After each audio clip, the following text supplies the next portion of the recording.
আসসালামু আলাইকুম রহমতুল্লাহি ওয়া বারাকাতুহু। সম্মানিত ইউটিউব বন্ধুরা, আপনারা সবাই কেমন আছেন? আশা করি ভালো আছেন। আমরা দেখতে দেখতে প্রায় পবিত্র জিলহজ মাসের প্রথম দশকের শেষ দিকে চলে আসছি। আমরা সকলেই জানি জিলহজ মাস অত্যন্ত গুরুত্বপূর্ণ। এই মাসের প্রথম 10 দিনের ব্যাপারে কোরআনে আল্লাহ তাআলা ইরশাদ করেছেন, ওয়াল ফাজরি ওয়া লায়ালিন আশর ওয়াশ শাফঈ ওয়াল ওয়াতর। 10 রাত্রির কসম করে আল্লাহ বলেছেন। এই 10 রাত্রির কোন 10 রাত্রি? মুফাসসির কিরাম বলেন এই 10 রাত্রি হচ্ছে জিলহজ মাসের প্রথম দশক। তো জিলহজ মাসের প্রথম দশকের 9তম রাত্রি যেটা, সেটা হচ্ছে আরাফার দিবসের রাত্রি।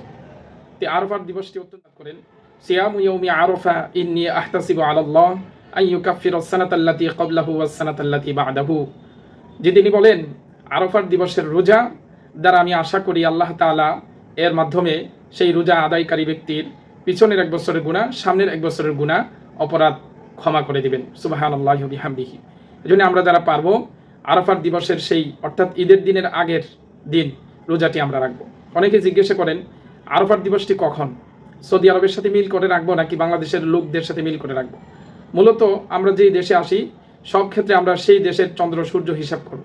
এই হিসেবে আমাদের আরাফার দিবস হবে আগামী বুধবার। তাহলে রোজা রাখতে চাইলে আগামীকাল রাত্র অর্থাৎ মঙ্গলবার দিবাগত রাত্রে আমরা সাহারি খেয়ে বুধবারে আমরা রোজা মুখে থাকবো ইনশাআল্লাহ। এই জন্য আরাফার দিবসের রোজাটি রাখবো। আরাফার দিবসের ব্যাপারে নবীজি আরও কথা বলেন। এক হাদিসে আসছে, দুআ ইয়াউমিল আরাফা খায়রুদ দুআই দুআ ইয়াউমি আরাফা। সর্বশ্রেষ্ঠ দোয়া হচ্ছে আরাফার দিবসের দোয়া। আমাদের জীবনের যত প্রয়োজন, যত সমস্যা, যত চাওয়া পাওয়া আছে সব কিছু আমরা আল্লাহর কাছে চাবো। আর যথাসময়ে যখন চাবো এটা আল্লাহ তাআলা অবশ্যই আমাদেরকে দান করবে। আরাফার দিবস একটি দোয়া কবুলের দিবস। এজন্য আমরা আরাফার দিবসে অন্যান্য দোয়ার পাশাপাশি নিজের ব্যক্তিগত যত চাওয়া চাহিদা আছে আল্লাহর কাছে করব। বিশেষ করে রব্বানা আতিনা ফিদ দুনিয়া হাসানা ওয়া ফিল আখিরাতি হাসানা ওয়া কিনা আযাবান নার, এই দোয়াটি পড়ব। আল্লাহ তাআলা আসমানের ফেরেশতাদের মাঝে ঘোষণা করতে থাকেন, দেখো তোমরা না বলেছিলে মানুষ যেন আমি তৈরি না করি, সৃষ্টি না করি। আজকে আরাফার দিবসে লোকেরা আমার কেমন গুণকীর্তন করতেছে, তোমরা সাক্ষী থাকো, আমি সকলকে ক্ষমা করে দিলাম।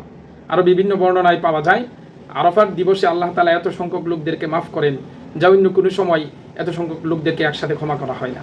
তাই সর্বদিক বিবেচনা করে বোঝা যায় আরাফার দিবসটি অত্যন্ত গুরুত্বপূর্ণ দিবস।